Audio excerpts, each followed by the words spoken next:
Good evening and welcome at 6 p.m. So let's go ahead and get started. Thank you everyone for joining us this evening.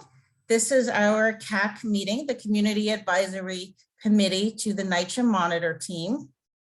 And we're joined by several members of the committee, invited guest, Chief Secreto, and we have several members of the Federal Monitor Team this evening. So the agenda will be as follows. We will first opening remarks from Federal Monitor reports, and then we will have an introduction of the Director of Safety and Security, Chief James Secreto. Then we'll have a discussion regarding safety and security, and we will have updates as well this evening regarding the NYCHA Capital Tracker project and a demo of the Parks Capital Tracker, of the NYCHA Tracker project, updates from CCOP, Community Center Access Update, Mental Health Update, and NYPD Update. And then we'll have closing remarks from Bart Schwartz. We may switch the order depending on availability of our guests this evening. But with that, I would like to turn it over to you, Bart. Thank you very much, Asha. Can everyone hear me? I've got this improved headset, which is more difficult to use than not having a headset, but we can hear you fine. That's good. Thank you. Well, I'm going to be brief. First of all, I'd like to welcome everyone, anyone who's new to the CAC meeting, and those of you who have participated or called in to listen to it, to welcome you. This is obviously the last meeting of this year. It's really amazing how quickly the time does go by. And I want to wish everybody a very happy, healthy, and safe holiday season and new year. And we actually end the year on a very happy note, and that is welcoming Chief Secreto to the family. For those of you who don't know him, he's a man who has a terrific reputation, is highly regarded, and I think the management made a wonderful decision to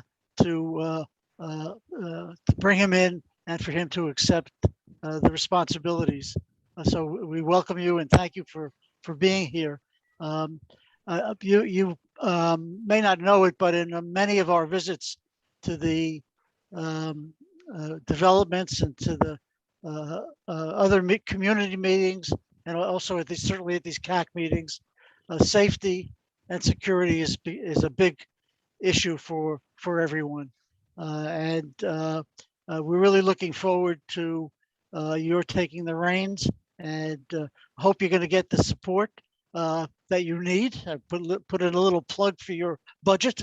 I hope you get the support that you need from NYCHA. We'll do the best we can to be helpful and supportive in what you're doing. This is very important to all of us. I think that's obvious, and it's one of the things that most concerns the residents. So we welcome you, and we look forward to your the work that you have ahead. So thank you, Asha. I think you said I'll be closing, but I actually have to leave a little early today, so I don't want you calling on me and then there'll be a blank screen. That's not a good idea. Thank you. Okay, thank you, Bart, for that opening. Eva, do you want to do a formal introduction, please, for Chief Secreto? Sure. I think Bart really covered the bases here, but we'd like to welcome Chief Secreto. He's coming in to NYCHA after a long career with the housing part of NYPD, and we're really excited to have him on board. Really looking, as Bart mentioned, for kind of a fresh start on safety and security issues, and really kind of engaging with the residents in a new way as we think about these issues. So with that, I will hand it off to VP Secreto. Thank you, Bart, for those kind words. Thank you, Eva, as well. Yes, I'm here now. It's about 2.5 months. I did 40 years, a little over 40 years with the police department, 19 different assignments, and my last 5 years were as the chief of housing.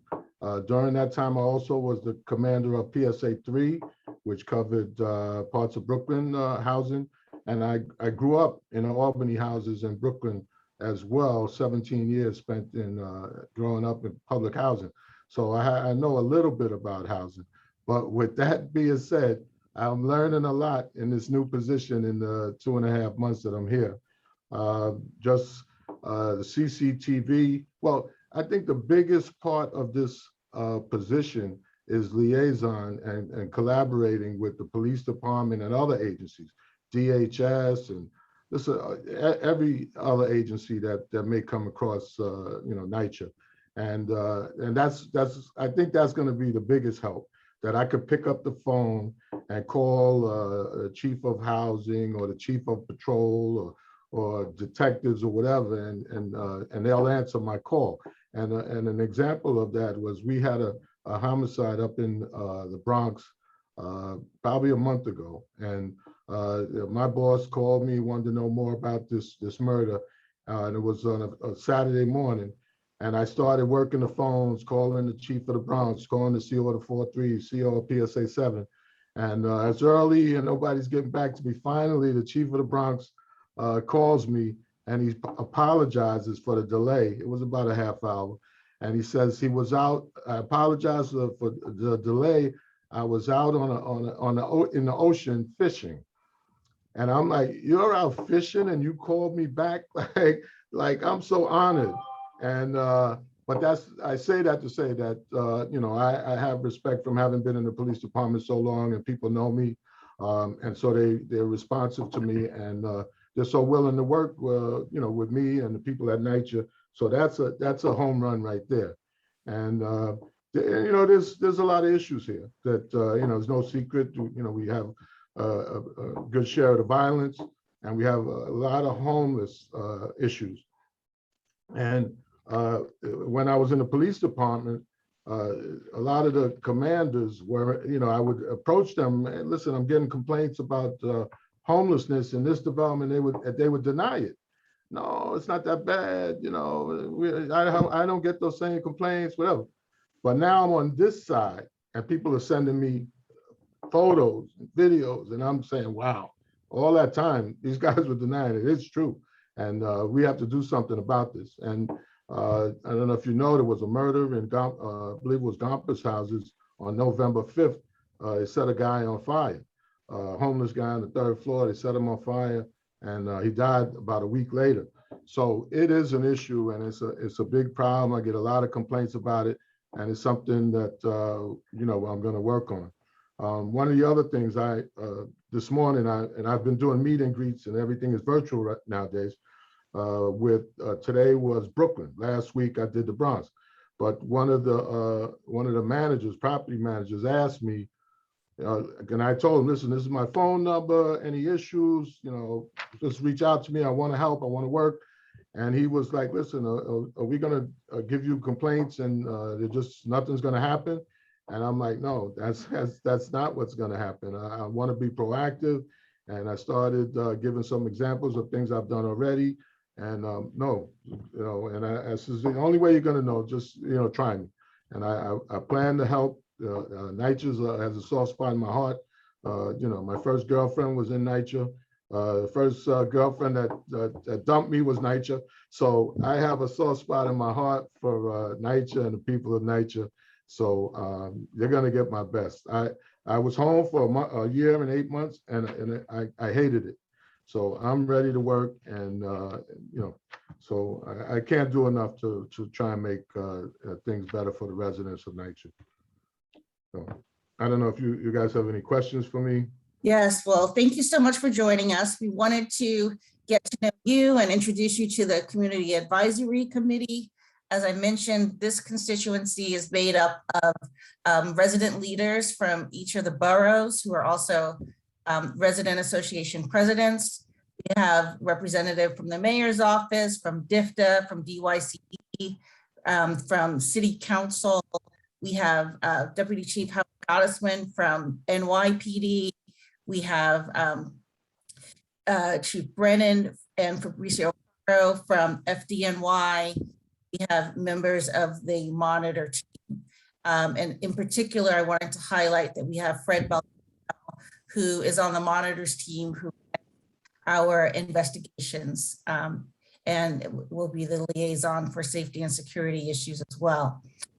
As Bart mentioned, safety and security is paramount to every single resident we talk to. It's top of mind. It's, you know, a fear, it's concern. Everyone wants to live in safe conditions. So we're really happy to have your leader at NYCHA. We look forward to working with you. This group is full of great ideas and suggestions. And the things that we've been doing in the CAC is really focusing on, you know, offering solutions. We've all heard the problems. We know, you know, for safety, there's the door issue, the door locks or lack thereof, you know, lack of working intercoms. There's gang violence, gun violence, the homeless population in the developments. There's also, you know, the camera in certain instances, monitoring of the cameras, lighting issues, all of those things we hear about so frequently from residents. So we're looking forward to hearing more about, you know, what your agenda items are, where you're going to be focusing, starting, et cetera. So we hope that you'll come back and keep us updated as we continue to meet. We meet every other month, and our meetings are recorded and live streamed on YouTube as well. And I wanted to, while we have you here and Chief Gottesman on the line, just to spend a few minutes talking amongst us just about safety and security issues, and more importantly, focusing on thoughts for solutions, or, you know, initiatives or projects or things you're going to be focusing on. So I'll open the floor to you to kind of give us what types of things you plan on starting on, or what you may have already been starting on. And I'll open the floor to the folks around our Zoom table. Okay. Well, one of the things I've been tasked with is putting together a safety and security plan that will be applicable to all the developments. And of course, you know, it's not going to be cookie cutter. All, you know, each development has its own, you know, issues. There's different numbers of buildings, different floors. So that's my first order of business. But some of the things I've been seeing, and the thing like I talked about before, sometimes we're in denial that no, we don't have a homeless problem. No, there's definitely a homeless problem in you know, in housing facilities. One of the other things was we have these doors that have the magnetic locks. I went to visit one of the developments, and I didn't have the key or the fob for this particular development, so I'm waiting for someone to come out, and a lady came to the door. She just yanked it real hard, and the door opened. And that's a problem, because, you know, the guys that work with me, they think these doors are great. And this lady came. She wasn't, you know, necessarily the strongest person, I don't think, but she yanked that door open, and then we went inside. So a lot of these things need fixing and tweaking. The cameras are good, but they don't necessarily prevent. So, you know, I've been seeing shootings that occur, and but they're not preventing. So I would like to see that have more of an effect as a preventive rather than you know, after, you know, to help us solve the crime. But I'd like to see more prevention. Bart, Yeah, I was gonna say, when I first got appointed, one of the things I did was go around to the all the DAs and see if I could get money from their forfeiture funds for cameras. That's one of the things that they'd be willing to do. And I'd love it if we could go together. And you know, Manhattan, the forfeiture fund has been depleted dramatically. But Manhattan will build it up again as they bring cases against corporations and banks. Because at one time there was $700 million in the forfeiture fund. Some of the other boroughs don't get near that, but we should go visit them together and try to get the money and just make sure to get the attention that the developments deserve. So I would I'd love, I to would do love that. That's great. I didn't realize that these cameras are so expensive either. Yeah, no, they We are. priced out a couple and you're Yeah. talking maybe Yeah. 300,000. And if you want the elevators, that's another 300,000. Yeah. It's big bucks we're talking. Yeah. And the only other thing I wanted to add, I grew up in the 6-9 In housing also? in Brooklyn. No, not in housing, but Oh, in okay. Brooklyn. Yep.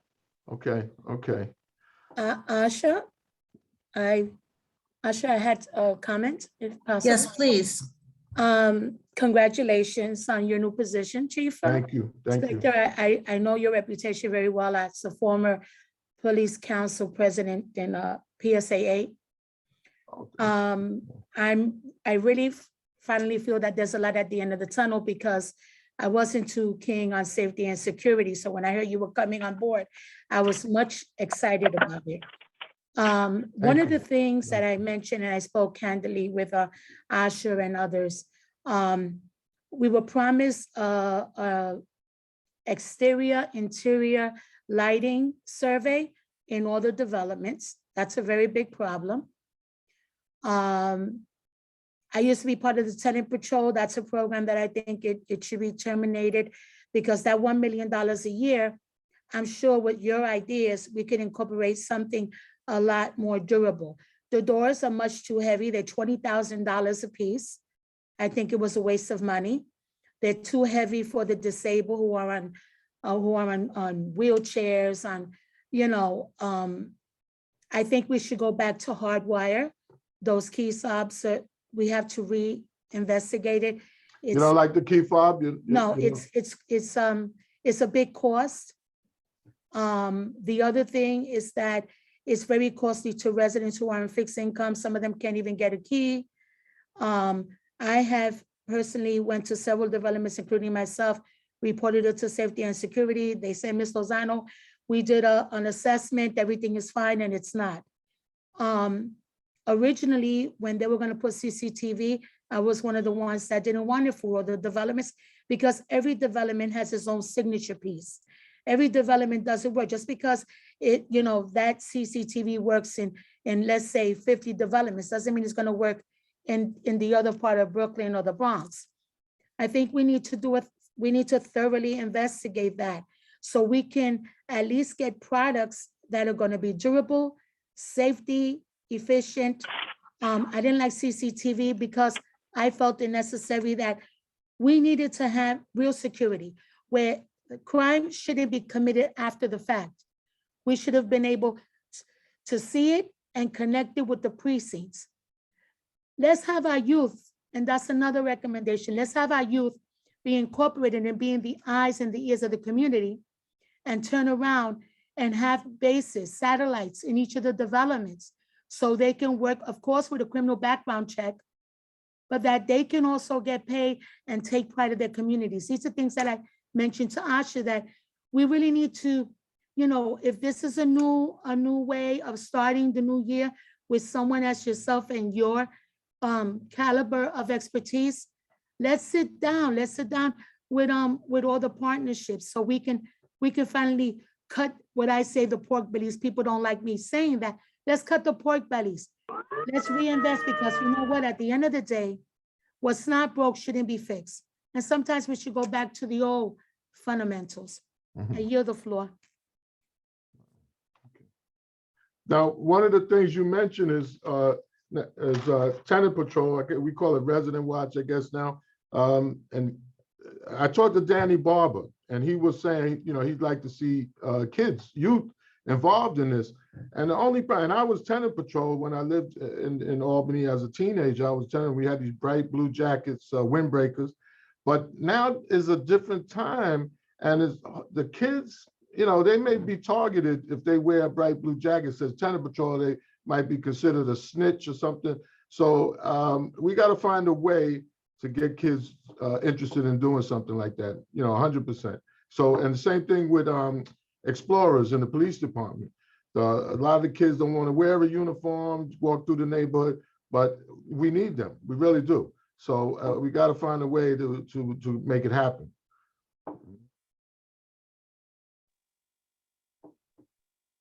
Hi, Chief Secreto. Tamika Williams-Moore here. Hello, hello. I just want to say congratulations and welcome. Thank you. We were great followers of yours as a resident association in Queens, Palmanock Houses, to be exact. A lot of residents have voiced concerns with Chief Barrere about the safety and security of their communities. Can we ensure that the safety plans that will be developed for the developments will be tailored to those individual communities and developments? Because I'm sure, as you know, in your policing, you've come across developments that are not like the other. There are some elements that are different, right? And so when you come to Queens and some developments, you know, it's a standalone development, and surrounding community is houses and co-ops and things of that sort. And so the crime is a little bit different versus somewhere else where, you know, you have a lot of the same. So the question is, can we expect individualized safety plans tailored to individual communities and developments? Yes, and to that point, I'm gonna involve the residents, you know, the leaders in these plans. So, for example, when I'm coming to Palmanock to do the, I want someone like yourself to, because I don't know, you know, what's going on in Palmanock. I need someone that's on the ground that has, you know, firsthand knowledge of what the needs are, what we should be doing when we come there and when we develop these plans. The residents certainly need to be involved. Now, how long are you in Palmanock? 20 years. Okay, now I was the chief of Queens for a couple of years, from 2010 to summer of 2013, and I was there. You guys had a bad summer one time. A lady got killed right opposite the PSA, and the son got shot, and it was about 3 murders in about a span of like 2 days or something, going back and forth. It was So you've had your moments. Yeah. Huh? It was within a span of hours. Yes. It was in July because it was my wife's birthday, and I had to leave her and come into work. But with these developments, some have their moments. It might just be someone gets out of jail, comes back, and wants to pick up where he left off, or get his drug territory back. All kinds of different you know, factors that might play into that. But each one is separate and distinct. So to your point, with these safety plans, you know, I've been meeting with people here in NYCHA, trying to pick their brains, get input. But I'm also going to use the residents for each development, the resident leaders. Tell me what I need, what should be important, what's important. That's 100% you know, necessary for any plans going forward. Thank you, Chief Secreto. No, you're welcome. It's good to hear that it's going to really be customized for each development with the resident leadership. Mr. Hall, who's also the Resident Association President for Gun Hill in the Bronx, please proceed. First of all, I want to congratulate you, Chief. And the best thing about a freshman, they become a sophomore. So you will get the territories down pat. I thought that was a great idea that Bart Swartz mentioned about the forfeitures. I really hope that you take that note into consideration. I don't know where the Bronx stands, but you can always run up on Darcel Clark. It's not a problem. It's a great idea whose time has come. But that being said, and I don't really want to be redundant because I think Ms. Williams hit it on the head. We have to tailor whatever the needs are in each development accordingly. And for the most part, the TA presidents are the ones who know the terrain. So I get that as you travel from hither and yonder, please keep that into consideration. You hit it on the head when you talked about people not wanting to wear that blue and becoming snitches. And usually the people that come out on tenant patrol are the ones who got the children who are the drug dealers, you know, and then they take over and now you're on somebody else's turf. These are the things that take place, right? So I really hope that you take heed to what was just said, because it's going to be very advantageous to your success as far as what we're trying to do from a wholesome standpoint of view. So, and welcome aboard. Thank you. Oh, and thank you, thank you. And one of the things that, you know, I haven't heard that much about it now, because of with the homeless issues, you don't really want to put people out of housing, but that was one of the things that you had in your toolbox at one point. Whereas, you know, you have people selling drugs out of the apartment, you have them doing, you know, gun arrests and that type of thing. You could hold that over their head there. Listen, you'll get put out of the housing, but you know, that's kind of not an, I don't want to say not an option right now. It's just that, you know, nobody wants to do that. So we're kind of holding back on that. Yeah, that's a good point. It's a very good point. However, we have to look at things from a different viewpoint. And one of the things that are happening is we have people coming here subletting rooms to folks who are really not residents. And there needs to be a degree of accountability. We've spoken about that through our lease enforcement. We've attempted to devise an action plan to eradicate this, and we move things around. All right, we're getting rid of things like chronic rent delinquency. We're kind of moving things up, but people need to be held accountable. Not that you want them to lose their homes, but they need to understand the real definition of accountability once they sign those leases. So in some instances, this may have to be the move. And we were advised, if NYCHA and the residents go to legislate something in the courts, that's a very powerful tool. All right, because it's very rare that the residents, leaders, and NYCHA are in total agreement. But we can change things as far as the courts are concerned if we come collectively. And that's something that really needs to be looked at from different aspects. Now, I saw something in the paper the other day. It was in Lower Manhattan. 3 homeless people had taken over like a $14 million house, right? And they were living there for, I think, 4 months, they said. The cops came there, took them out in cuffs, took 2 to the hospital for evaluation or whatever, and they took the place back over, and they put a security guard there to make sure these people didn't come back in. Now we had 2 apartments, one of the developments up in the Bronx, and you know, people called and says, listen, these people don't belong there. The tenant of record passed away. These people are not relatives. They just took over the place and they're selling drugs. And I'm told we got to go to court to get them out. And the courts are closed now and we can't get them out. So I was wondering, why can't we just go there with the cops and take them out? But they have squatters' rights, I guess, now, and they got to go to court. So it's difficult for us, you know, unfortunately. Yeah, in housing, they take over staircase property and they own it, you know, and they think they really belong there. But like I said, we're going to have to devise a legal action plan, all right, and make it stick and possibly re-legislate some of the circumstances that are in place right now in order to be effective. So it's something that we have work to do, but we have to do it collectively. And listen, I'm with you, and I appreciate, you know, what you're saying. We had a building down here, Lower East Side, every day, 20 kids in the lobby, cutting school, smoking pot.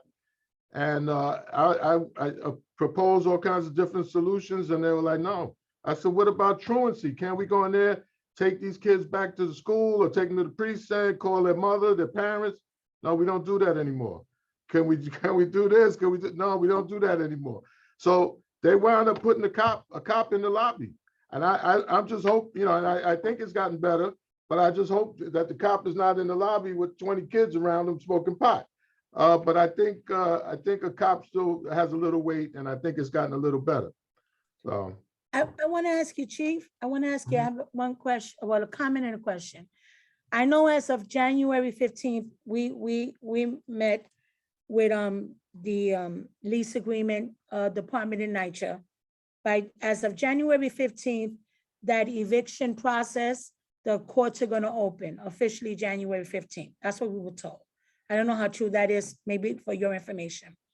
I wanted to know, as far as the security aspect, is it going to be worked under your watch with the security? Because they've had some security in buildings when they needed them. Does that go under your watch, or that goes through the NYPD, or that goes through another department in NYCHA? Now, as far as what? As far as getting Like when we've had some instances in some developments where the door is broken, they usually contract a private contractor, the security. I really want to make emphasis that needs to be looked at as well, because a lot of the security vendors that NYCHA is using, they're not really reliable. Some of them sit in their car all night. They won't sit in the building.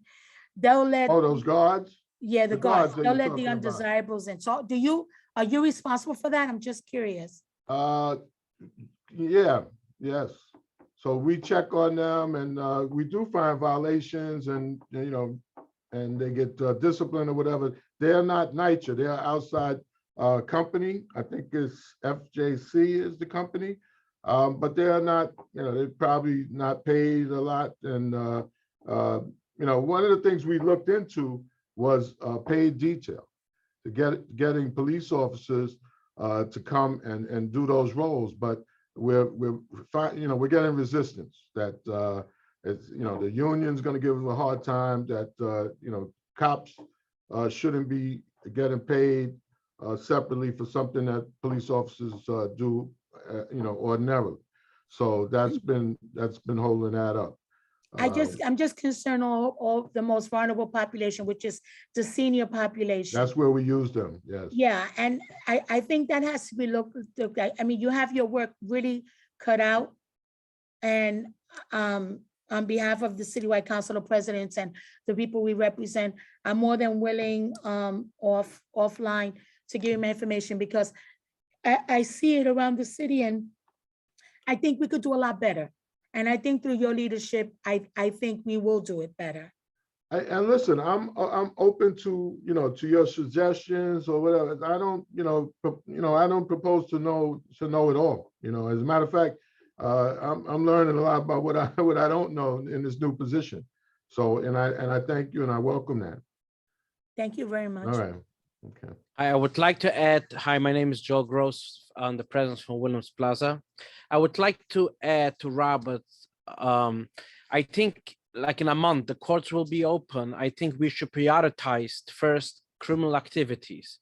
If somebody is like a holdover, is taking over an apartment, selling drugs, or they have like the entire apartment full of 20, 30 people in a lot of traffic, I think this should be a priority before a quiet holdover, because criminal activity in a lot of traffic is not only a problem for one apartment, the entire building is suffering from that. I think we have to have a priority 1, priority 2, priority 3, how we're gonna deal with, I know the court was closed almost for 2 years, but I think criminal activity in any development has to be #1 priority to solve it. I couldn't agree with you more. But part of the problem is that, like, say you'll have a grandmother that will have grandsons or whatever that are the bad guys, and they won't want to put out the grandmother because of the actions of the grandkids or whatever. So they have this a system where they exclude that offending member, that they can't come back there. And that's not the most effective way, but it's kind of a way that you don't throw grandma out. But so we have apartments that these people have no business being in there, to your point. So you're right, that should be a priority, and it will.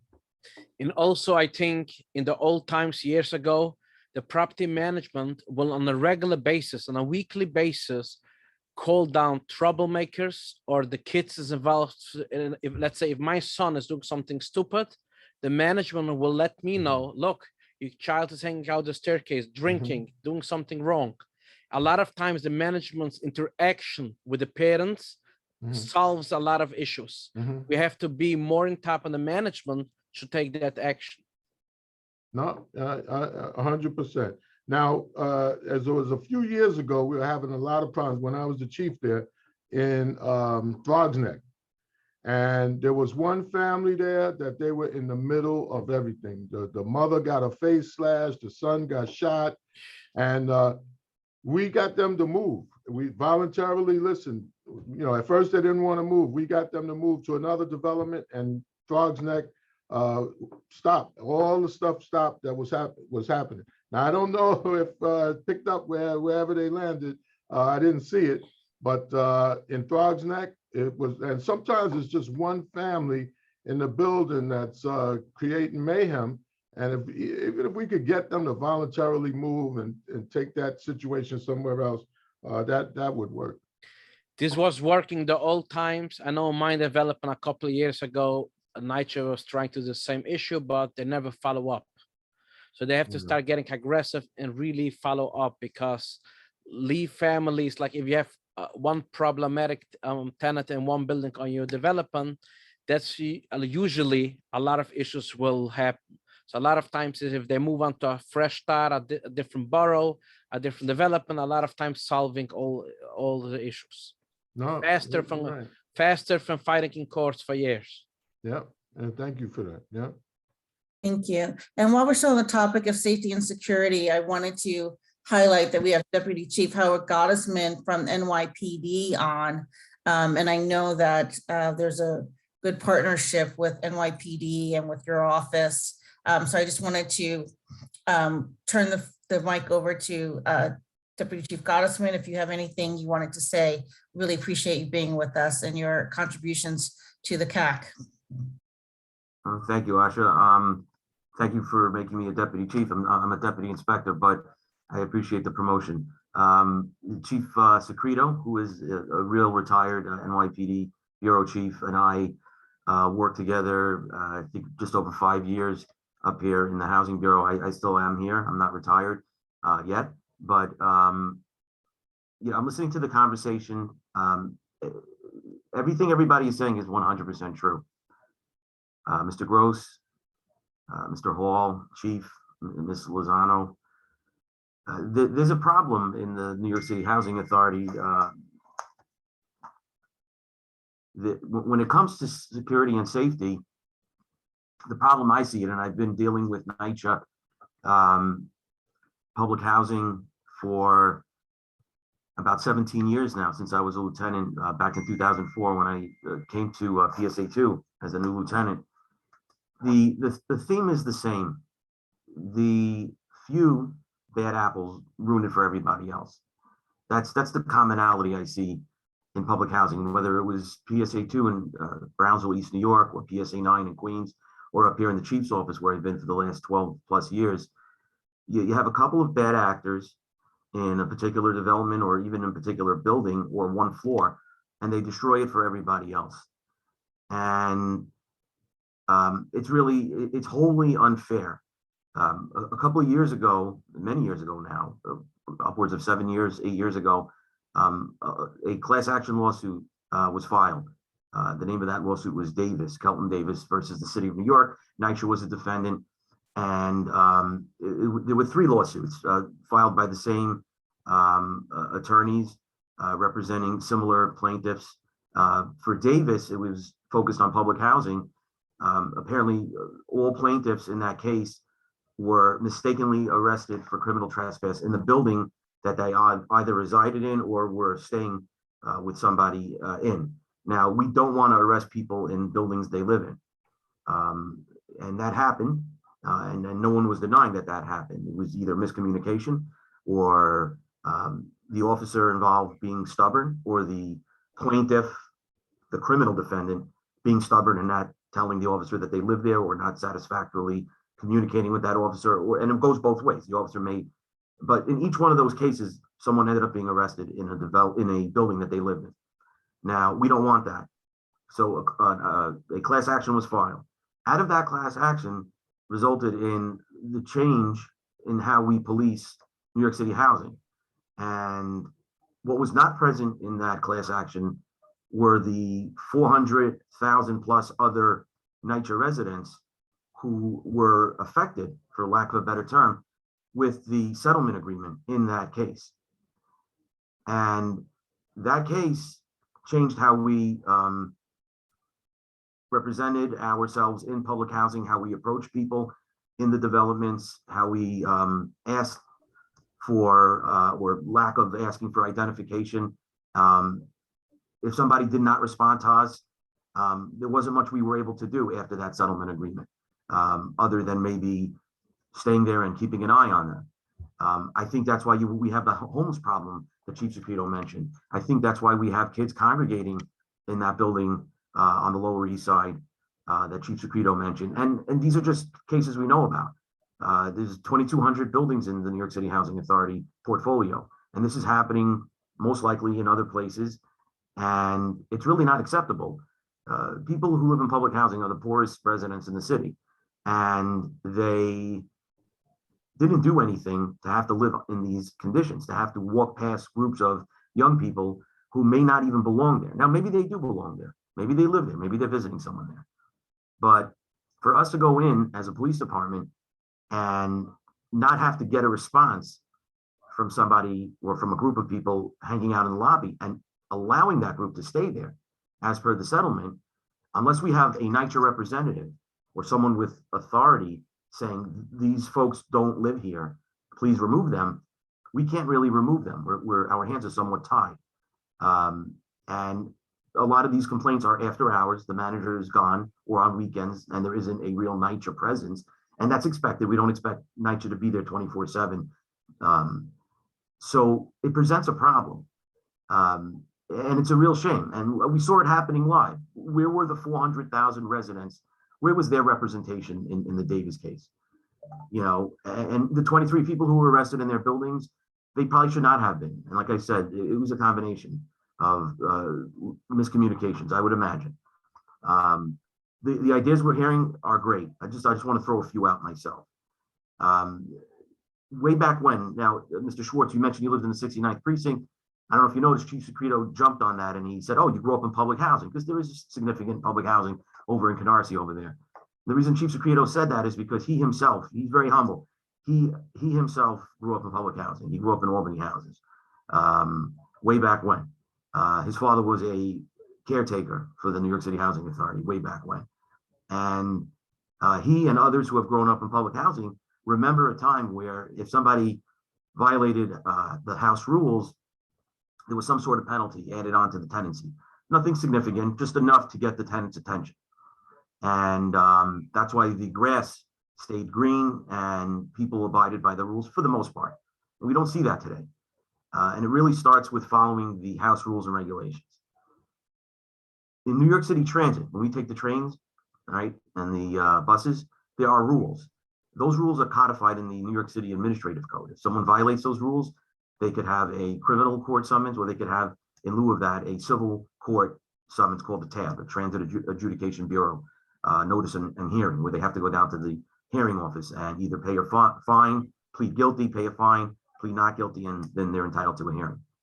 The New York City Housing Authority does not have that, and that's because of a New York Court of Appeals case called Escalara, which I think was a 2004 case. And because of some 14th Amendment issues, they decided that the New York City Housing Authority, in the way they were doing it, could no longer fine people. Well, there is a way to still do that with 14th Amendment coverage and protection. And I know there's a new administration coming in, I encourage the New York City Housing Authority and its leadership to take a strong look at enforcing house rules. I think it starts with those. If folks take care of the buildings that they live in, and the rules are enforced, then it becomes a more habitable place. It becomes a place of pride. And, you know, we have folks that are no longer doing whatever they want to do. And there's some sort of order. And I think that's very, very important. Right now, we're seeing a lack of that in some of our developments. When it comes to violence, house rules aren't necessarily violence, but it starts with house rules. It starts with order. We still see a tremendous amount of violence in public housing. Going back 20 years, we see a disproportionate number of shootings per capita. That means per population. Historically, NYCHA is approximately 5% of the city's population. right? About 400,000 people officially, about 8 million New Yorkers. Although the residential number is as high as 600,000 as per the Housing Authority. But nonetheless, you have a 5% population, and historically you have what hovers about 20% of the city's shootings. That's troubling, right? To have 4 times, the number of shootings per capita, per person in a concentrated area is very, very, very troubling. Same thing goes for sexual assaults, felony assaults, and other crimes. This year, for example, homicides in New York City. The New York City Housing Authority properties accounts for just under 20%, but it's only 5% of the population. When you look at the square footage, New York City Housing Authority campuses only make up about 1.2% of the linear footage of the New York City map. So why are we having 20% of the homicides? Again, these are things that we've historically looked at. This isn't new to us. I've been part of CAC now about 1.5 years. I've spoken about this. Whether crime numbers go up or crime numbers go down, the violence always seems to stay. It ebbs and flows, but it doesn't change much. This year, overall crime is up slightly, 6.4% in public housing compared to last year. What's driving it are our homicides, our grand larcenies, and our auto theft. Again, auto theft is an index crime. It bumps the number up. Citywide auto theft is up. Citywide grand larcenies are up. But it's really the violence of public housing that we're trying to reduce dramatically. And I look forward to working with all the partners here. Chief Secreto, I can't think of a better selection for the Vice President for Safety and Security than him. Really a product of the Housing Authority, grew up there, 43, I think, plus years in law enforcement in various roles in the NYPD, 40 years, and retired out of the Housing Bureau as its chief. So we're looking very much forward to working with him. He just started about a month ago, and already he's jumping in with both feet. He's putting together a suite, for lack of a better word, of the developments in the 5 boroughs. We have homeless outreach coming out. Of course, we'll be part of it, but NYCHA's taking the lead. We're going to have managers out there letting us know who is not supposed to be in the building, who is supposed to be in the building. Remember, what does a homeless person look like? I mean, we kind of all know, but the bottom line is that because of the settlement in the Davis case, we cannot just walk into a NYCHA building anymore and arrest someone for what we think is criminal trespass. We have to be 100% convinced or have a NYCHA representative tell us this person's trespassing. And that comes out of that Davis case. I don't think there were any winners in Davis. I think there were a lot of people who lost. And I think the ones who lost most were the NYCHA residents. Can you tell us a little bit more about the homeless outreach program? This sounds really promising. So the current administration took a position, I'm going to say probably early in 2021, that all non-violent homeless encounters would be handled by the Department of Homeless Services, right, DHS. This applies to not just NYCHA campuses. This applies to any place, subways, the street, parks, and of course NYCHA, or any private building as well. So the idea was that most homeless people are not violent necessarily, and therefore the police don't have to automatically be called in to handle the 911 or 311 call. Sometimes it's just somebody who needs referral to services. And, in many cases, Department of Homeless Services are better equipped to outfit that individual with whatever they may need. So they hired contractors because their job responsibilities increased tremendously, because now all the 311 and 911 calls were routed towards that agency. And what NYCHA rightly identified early on in the year was that DHS and their contractors were not as willing to go into NYCHA facilities as they were other places, especially public places like parks and Times Square and other places in Midtown Manhattan. Perhaps there was a fear of what may be going on in the building, but whatever it was, they were not going in. So the current chief operating officer of NYCHA put together a team with the NYPD as well as DHS, and we formulated an agreement where we would be doing joint operations. And so, Chief, we don't have definitive dates yet, but in the very, very near future, prior to the 1st of next month, we're going to be doing sweeps of the most problematic buildings in NYCHA. Now, it's important to say, if someone wants to leave the building and either take us up on services or just leave and go elsewhere, they certainly can do that. It does not mean that they will not come back, right? It's not a crime to be homeless. It's not even a major crime to go into a building that you don't belong in. It's not considered a burglary. It's not a felony, as long as they don't intend to commit a crime once they're in the building. So if someone just goes into a building to warm up, it's not a burglary. At most, it's a criminal trespass. Under Davis, we have to ask them to leave. If they take us up on that, then they leave. If they go with the Department of Homeless Services to shelter, wonderful. That's kind of what we want, especially during this time of the year. We don't want them out in the street. But they could come back. They could come back. And thank you so much for explaining. I'm really excited though to hear that that's program is underway. That's really important. I want to thank you both for being here, and now turn to Michael Kerwin, who's here from FDNY to give an update, because as we've all heard, there's the access to the buildings and the key fobs and the door access is a really big issue.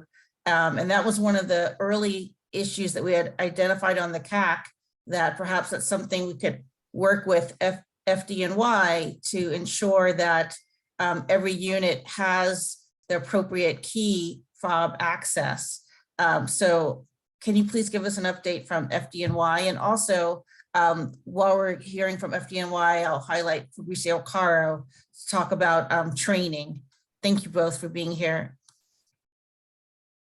You're welcome. I'm Mike Kerwin, FDNY Deputy Chief, working in the field and also in fire prevention. So on December 3rd, a memo went out to all units, and this was to update FDNY operations in the use of the NYCHA key fobs. And in this update, fire companies were informed that these key fobs are universal, and they provide access to all NYCHA housing lobby doors. Each of these fobs are assigned an individual serial number that allows NYCHA to track key fob usage. All previous issued key fobs are being rendered inoperable once the new ones are delivered. Now, some information here that got disseminated out, which should help with security and also trying to prevent damage to those entrance doors. We've informed fire companies that the main lobby entrance doors are generally under video surveillance. We've also instructed our units that if they have to force a lobby entrance door, that NYCHA will be notified via the borough dispatcher. In addition, we're instructing that the fire company that did force the door forward a letterhead report to the chief of operations with full particulars. So we're hoping that this policy will possibly prevent unwanted damage to these entrance doors.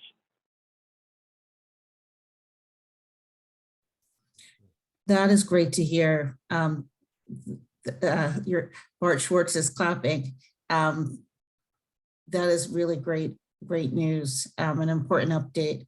And glad to hear that there will be that coordination with NYCHA and the information sharing so that they will know and be able to follow up appropriately. Thank you for that. Fabrizio, please. You're welcome.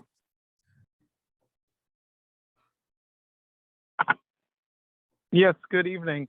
This is a quick update from FDNY Community Affairs, and we've been working on several things as we are now in what we deem fire season with the colder months. We are taking the opportunity to enhance public education, both from a digital standpoint and also from publication and actual physical training. Our fire safety education unit is working again, or consistently working and has continuously worked with resident engagement and also with partners such as DYCD in terms of approaching both residents associations and also youth and families in terms of establishing fire safety trainings across NYCHA development citywide.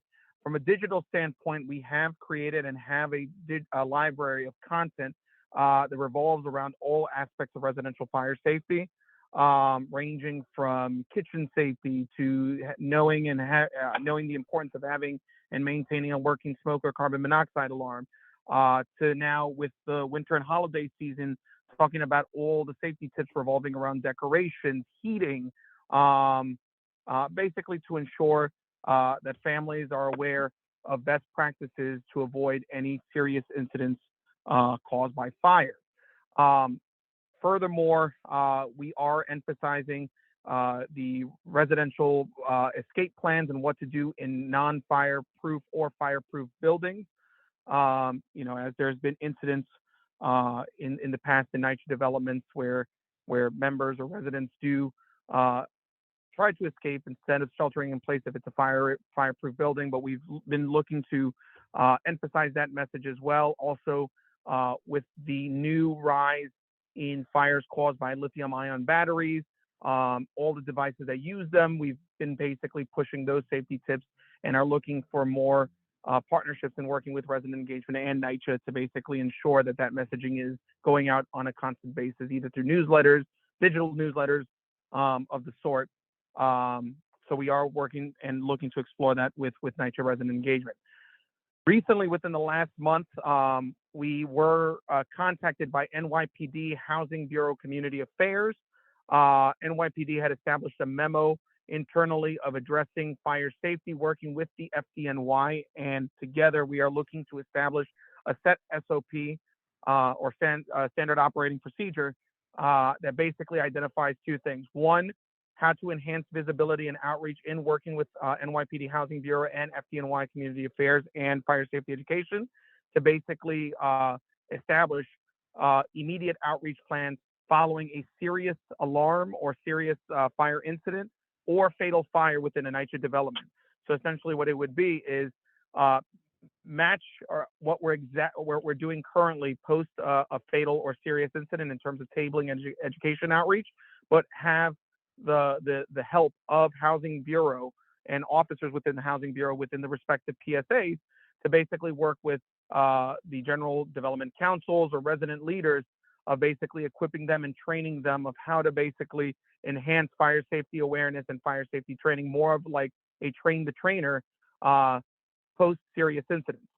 Beyond that, what we're looking to do with the Housing Bureau is see how we can establish, again, a more formal approach, somewhat similar to like a CERT program, but specifically for public safety and for fire safety along combined, where we would periodically or quarterly train resident association leaders to serve as either as public safety / fire safety ambassadors and activate them seasonally to help us enhance fire safety messaging. All of that is in the works right now, but hopefully within the next couple months, or I would say within the next month actually, we should have something in play in written format for review, and hopefully it goes in approval, and hopefully by February, March, we begin the trainings to ensure that safety and outreach is taken to another level. That's so important. Thank you. And VP Secreto, is it in your wheelhouse to coordinate with FDNY? Is that your purview as well?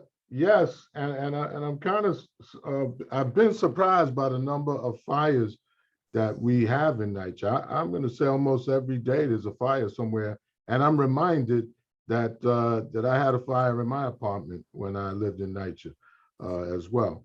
But I have a question for the fire department. We had a fire in Mitchell Houses, and a 6-year-old was killed probably about a month ago.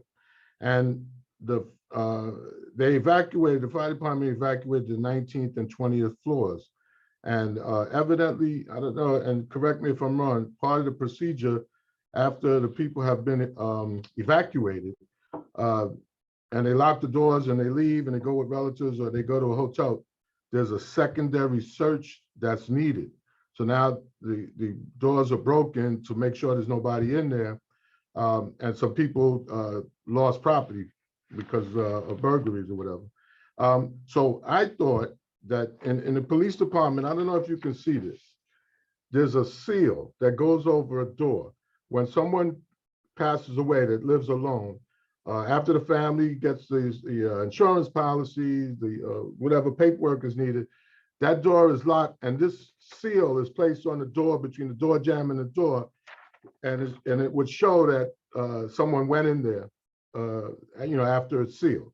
So I was wondering if we could put this seal. Of course, we changed the wording to say like this apartment has been checked, no one has entered, and we're putting the seal on so that you would see that this seal is intact and that no one has gone in this apartment since you evacuated them. Is that something that we could pursue and a possibility so that, that this doesn't happen again, that these people lost their property because, of this secondary search? This is a question. This is Mike Kerwin, Deputy Chief, FDNY. So I am not familiar with exactly what happened at this operation.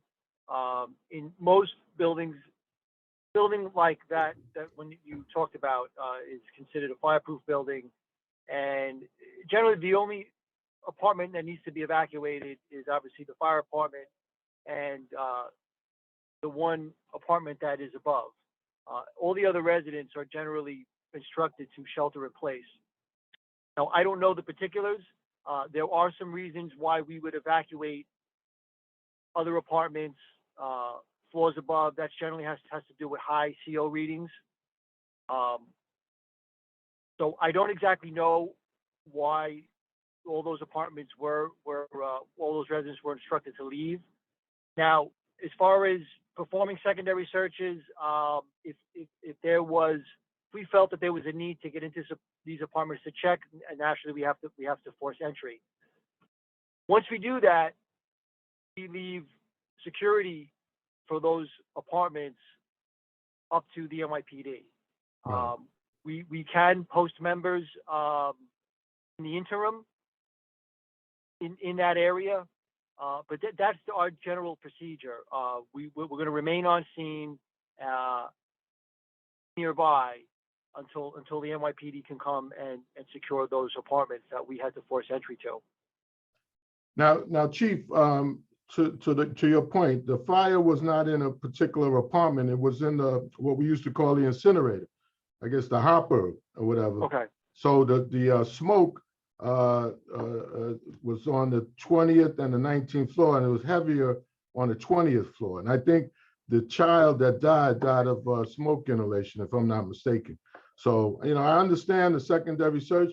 I just was wondering if this seal would be a way to get around it, and I'm just like an employee suggestion type of thing. Like, could we, use that in the future? Is it something that is worth pursuing, or Secreto, that's a dumb idea, forget it. I don't know. I'm not blaming the fire department. They did what they had to do, but the fire was in what was used to be called the incinerator, and it was at the upper floors. There was a lot of smoke in the hallway, and that's why people had their head out the window because smoke was going into the apartments. So that I understand why they evacuated everybody. I just would, if we could do that, put this seal across the door to show that, hey, nobody's gone back in there since we evacuated them. It would probably make life a little easier for the residents. Just a thought.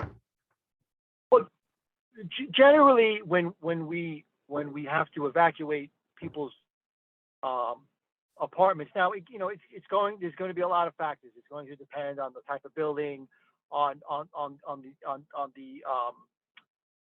the extent of evacuation, of how serious it is. So generally we perform what we call the primary search in the initial stages of a fire. It's a quick search of the fire area, the fire apartment, and then we extinguish the fire, and then we perform a secondary search, which is a much more thorough and slow, painstaking search to make sure that there is nobody that we miss. So in a case like this, if we performed a search, what we do is some companies will carry these door tags, these door markers, and we'll leave them on a door to indicate that a search was performed. So that's something that we would use to prevent unnecessary re-entry. And I don't know the full particulars in this, so I don't really know why they would have forced doors unnecessarily. It's very likely that residents may have left, and fire department units were not sure that that apartment was then later unoccupied. And it sounds like the type of fire that it was, with all the high smoke and CO levels in the upper floors, that would be a reason why the fire department would need to get into all those apartments on the top floor, and it sounds like the top 2 floors. So if we generally we will try to get in, using the least amount of damage. We've always been trained to just try the doorknob first. Many times people just leave the door open. We'll knock on the door numerous times, and then if there's no answer, we will have to force the door to make sure there's not anyone left in that apartment that got overcome by smoke or high CO. So depending on the operation, depending on the urgency, sometimes residents will flee the building, and we will not exactly know.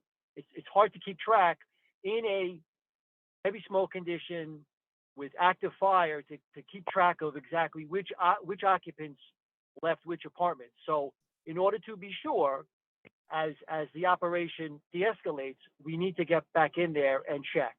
So Yes. when we do that, though, when a fire company does do that, we notify the fire incident commander. These are the apartments that we forced. We're going to need NYPD here for security. And generally at these fires, the NYPD is already on scene, and we tell them we forced numerous doors on these floors. These are the apartments. And in the past, NYPD would go up to those locations and provide security. Yeah. And Thank I you. think it was Thank too you much so smoke much on for that that. floor. But thank you, sir. Thank you. Thank you both. You're very welcome. Before we leave the safety and security topic, I just want to turn to my colleague, Fred Baldino, please. Oh, thank you, Asha. Chief, once again, I want to congratulate you as well on your position, and Thank you, Fred. obviously Thank you. your reputation precedes you, and it looks like Knights is going to be well served. I just wanted to let you know that on behalf of the monitor, I oversee a group of guys, former retired law enforcement, but also guys with OSHA backgrounds and OSHA certifications, very familiar in construction site safety. And these guys or these people, roughly 12 of them, are embedded in the developments. They do routine and regular visits to the developments, and they also do what we call walkthroughs of the developments, highlighting, specifically tying into the 6 pillars that to the pillars that we're mandated to address. But safety and security is always coming up. It's always something that it just smacks you in the face when you're out there.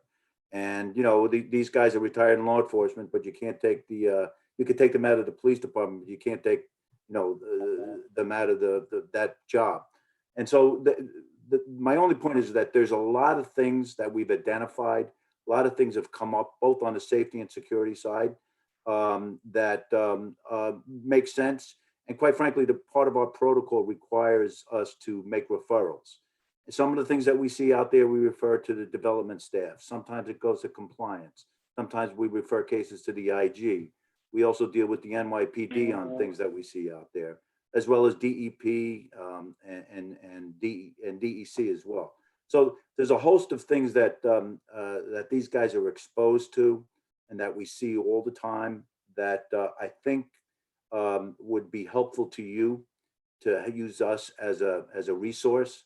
And again, because we visit these developments, we're there on a regular basis. We see something, we notify someone, we follow up to see if it's been addressed, and that's generally the protocol out there for us.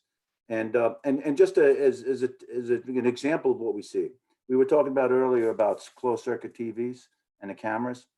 On any given day, you could walk into any development, talk to any assistant super in the morning, and you might see them looking at their cameras.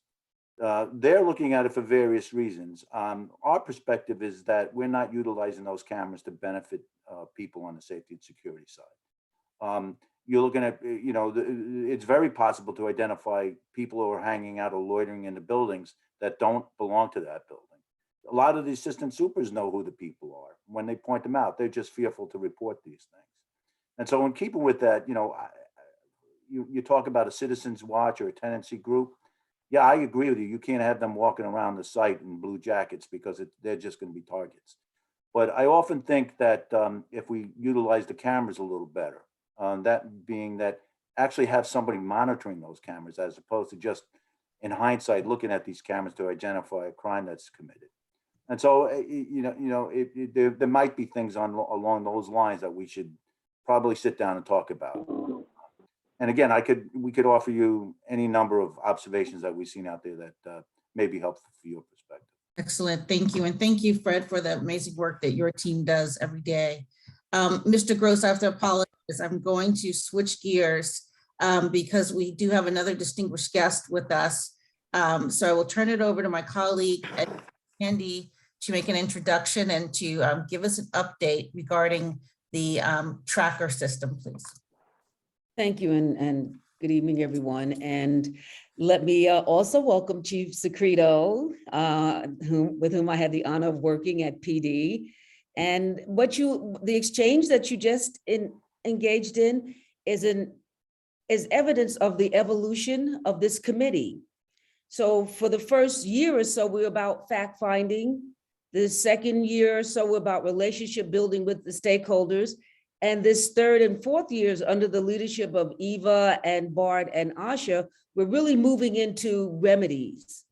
And you're certainly the person for the job because you just happen to have a remedy in your pocket. So that's very impressive. Thank you. So you're the right person at the right time. So one of the remedies that we're looking at stems from one of the very beginning meetings where we heard residents, we heard elected officials talk about their giving money to NYCHA for things like closed circuit TVs or door stops or any kind of safety and security, but other things that are capital funded, and no one knows where that money goes.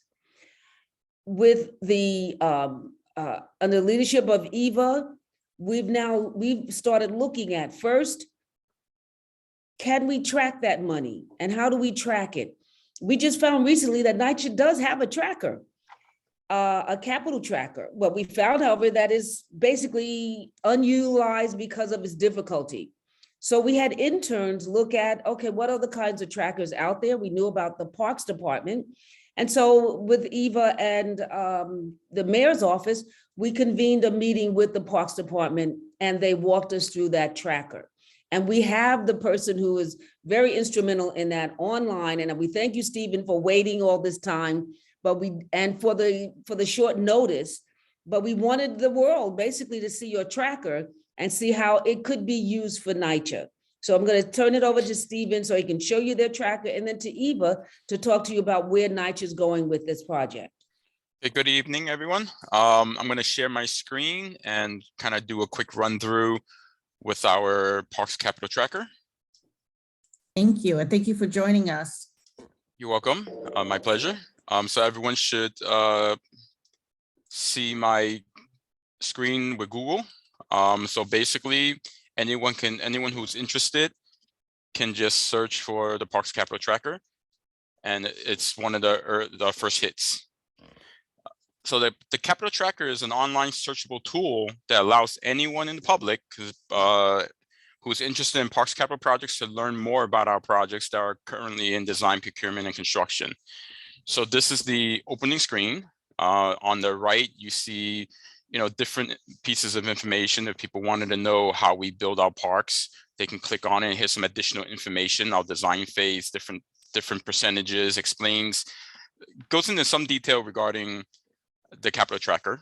I'll show you some items later, but you have over here, there's 4 different status tabs. We have active projects, proposed projects, partner projects, and completed projects. As the projects get completed, they automatically move to the completed projects tab.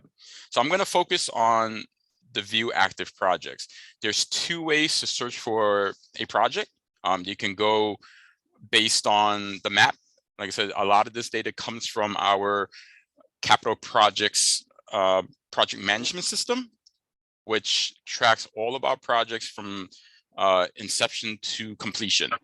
We have 40+ business processes that move our projects along.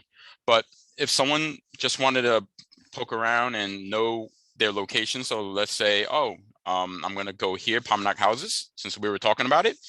If you know where the map is, we currently have, in partnership with NYCHA at the Pamanak Houses, open space construction. So they can click on the point and view the project details. So here is the basics. We have our design is complete, procurement is complete, and currently in construction at 37%. And then there's some basic information in project timeline. You have the design start in 2018. You have the projected completion and then the actual completion date, procurement as well. And it just sort of moves. And based on what we saw before, how we build parks, these percentages here for design, 30%. So these are milestones that are triggered from our capital projects tracking program. So there are large jumps. Once a project reaches that milestone, it triggers the display up here, design and procurement as it moves. But for construction, we use our weekly site reports. Our resident engineers go out, submit weekly site reports into our system, and the project can move 1%, 2% in a given day, a given week. And then it will move. That's why you'll see 37%. You might see 37.5% next week because limited work was done because of potential issues and things like that. The other option to search is to go into the tab. So like I said, we break out our projects by borough, and then we have our citywide tab. So let's go and find Pamanak Houses again through this method. So we have our park locations, we have the project description, and then the current phase. So if you want to see an overview of all the projects the Parks Department have in Queens, you can just scroll down the list. And then just keep going. So Queens, big borough, a lot of work. A lot of these don't have a park location because it's tree planting, but NYCHA Pamanak Houses, you can click on the link and it'll bring you to that same page. Most of our projects will have a schematic. You can click on it to get a better view of the design work that was done. And this is what the area or the project will look like once it's complete, to some degree. So it highlights certain work that needs to be done. Like over here, we have lighting, concrete pavement. So, parks right now, we're trying to go greener for our facilities. So we're trying to remove a lot of asphalt and hard surfaces and put in more open green space, whether it's passive or active green space. So I think for this project at Pamanak is a similar approach. There's some seating areas and there's some limited hard surfaces. But like I said, all of this information comes from our capital projects program, and it feeds and we refresh and sync the data every morning. So any work that was done in our system today will be published on our capital projects website tomorrow. We usually do that probably about 7:30 in the morning.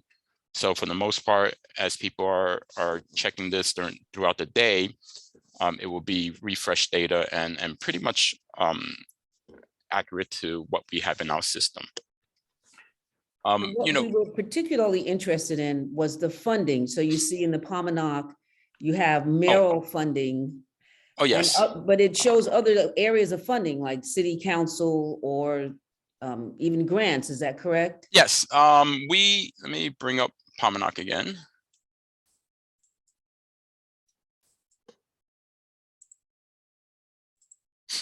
So yes, over here we have funding because in our capital projects program, we do pull data from FMS on a bi-weekly basis, and we upload it into our program, and the website pulls funding codes to populate total funding and funding sources. So depending on where the money's coming from, you may, like in this case, it's just mayoral, but let me go back and see if we can grab something that may have another, let's go with ball field. So over here, we have mayor, borough president, and city council. So this project here in the Bronx, Cortona Park Ball Field, synthetic turf, has money coming from 3 sources. The project is almost $5.5 million. And this is the rebuild. This would be the synthetic turf soccer field once it's done. So this is a rendering of the existing space and the rendering on top of the overview of the park. Wow. So you can imagine we were so excited by this, and thank you so much for taking the time to show us this and to meet with us. And Eva was instrumental in pulling this together. So I'm going to turn it over to Eva to tell us, okay, so now we've sat down together and we've seen a model. Where are we going with this? Thank you, Asha, and thank you, Stephen, again for presenting. The Parks Tracker really is tremendous, and it is something that NYCHA aspires to. I'm not going to deny that. So we have started pulling together our data team, our capital team, and our IT team to start work, and a lot of work has already started. As you heard from Stephen, there were some critical things that he said about the data refreshing, that the data is automatic from the construction teams into the system, the funding is into the system. And so for NYCHA, we basically have to come up with a platform that brings our funding data in from that system, the construction information in from that system, the mapping and other data in, and put it all together.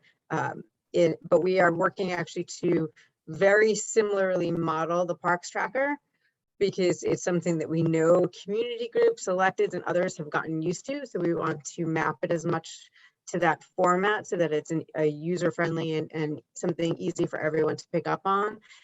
This is something the chair is very excited about as well. So our IT teams are working on this now, and we hope to launch it by the spring. We're actually really hoping to get it launched and out there by the time the budget hearings come around, because we know for city council budget hearings, it is a top question we're always asked about. So that is our goal. I'm happy to give status reports at every one of the CAC meetings coming up, and even demo it once we're ready to go live. Thank you, Stephen Coe. That's a really fantastic model that the parks system has, and I'm so glad to hear NYCHA is aspiring to get there and is working on it. So thank you, Eva, for your leadership there. And thank you, Edna, for putting this all together. While you have the floor, Eva, I was wondering, do you have any other updates for us tonight? I can give a very quick update on the community center intake process. This is a new project that we pulled together based on some of the feedback from the community organizations on the CAC, that it's very difficult to submit repair requests and other needs to NYCHA through our CCC, our customer contact center, which frankly is very much designed to take resident complaints, but not as well designed to take community center complaints. So we had one meeting in the middle of November with all of our community center partners and the CAC members as well, and some NYCHA staff to really brainstorm around this issue, come up with what would really need to be in the intake process, in the script, as we call it, for the operators. And I know it took me a little while to catch up on all of those notes. It was just a really productive conversation. So it was just last night, I sent out all of the notes and next steps from that meeting. I have a new staff person on board now who's going to be assigned this project, so that right after the new year, we're going to hit the ground running to co-design with our partners a new intake process for community centers to be able to accurately take in all of their repair needs and respond better to our community partners. So Asha, if I can just make one request of Lilith. So we want to make sure that we're mindful of the MOA and 964 and other rules that not only require, but it's just good practice to bring the residents and resident leadership in the things that we're doing. So we want to know from you the best way to bring these projects to the attention of CCOP. Like I said, we have an open door policy. You have my number. Whatever I need to do, I'm here to extend it to everyone. I am excited that finally, on behalf of CCOP and the residents we represent, that we finally got a memorandum of agreement. I was waiting until the permission of our hostess and mostess, Asha, to elaborate on that. Please use this opportunity, Ms. Lozano. Well, I want to wish everybody a happy holidays. We've had a rough year. On behalf of CCOP and our chair, he wanted me to have this opportunity to inform of all the things that CCOP has been doing for the last 2 years. As many of you know, or you heard, there was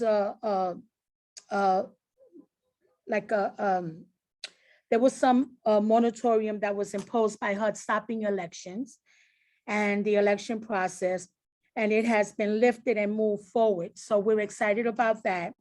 The elections that were held first were those developments that the recognition was removed, or there were term limit out, or there was no representation in places where the leadership stepped down. So this was done, and NYCHA proceeded to work on the next set of elections, and the notice from HUD and stated that the election process is needed to be held on December 31st. However, there is an extension to February.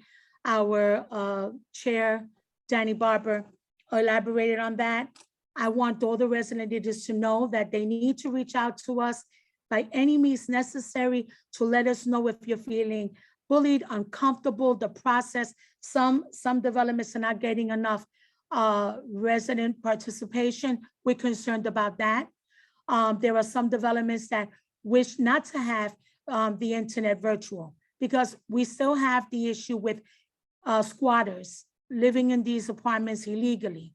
That has to be addressed by the lease agreement department and all the legalities, the legal department. With all the issues and the rushing to complete the elections as the CCOP chair, he wrote a letter to HUD expressing the urgency for an extension till February to complete election. And Chairman Russ also wrote a letter requesting that January and the residents were granted a later time. So they still have until February. So I don't want anyone to feel rushed. We don't want anybody to feel rushed. This is done because the process was being rushed and there were too many complaints behind the process. So we are working actively to make sure that every resident association, a new one, an old one, that they're getting their fair share of democracy. This process has been open, so we're looking forward that everybody is going to be dealing with that. We finally completed the MOA. We're excited. We came together with negotiations with NYCHA and produced a document that reflects the 964 HUD regulations, and it will take time to get NYCHA and the resident leadership citywide all on the same page. Everything is a process, everybody. So it's taken, I mean, tirelessly, a lot of effort. And I want everybody to understand, you know, they can say whatever they want to say about each and every one of us, but these positions are not easy, especially when we're dealing with all kinds of trials and tribulations.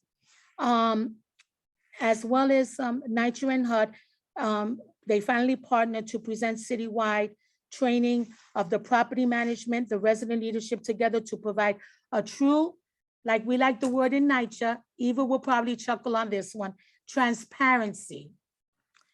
And to push the same message citywide to all parties and NYCHA residents.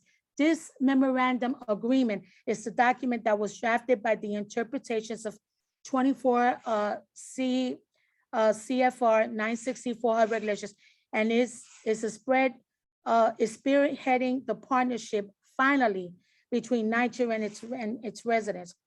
Again, I would like to emphasize that this change is the hardest thing to accept.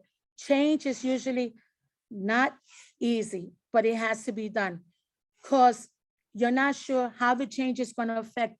We're not sure how it's going to affect each and every one of us on a federal monitor level, as well as on a city level, a state level with elected officials. But eventually, we're going to move forward to positive changes. And it's been pushed for over the years and changes from both sides. We can never continue to be one-sided no longer. We have to continue to look at what we have done that didn't work and the things, the old fundamentals that did work for each and every one of us. And we have to make sure that we preserve housing for the next generation, because we all know that during in the city of New York, there is no real affordable housing. But you have to do and work, all of us have to work and educate ourselves about who we are.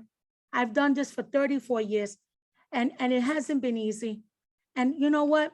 I'm gonna continue with my colleagues and all my counterparts in NYCHA, that you know what? If we do not work together to unify, we will not preserve housing. Thank you for the presentation of me able to provide it to you, and you all have a happy holiday.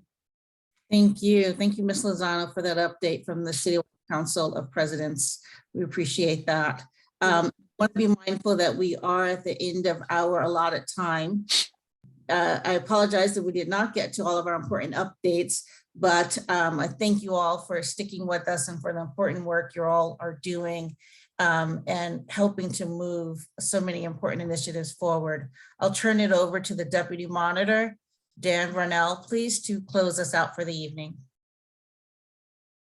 Thanks, Asha. And again, welcome, Chief Secreto.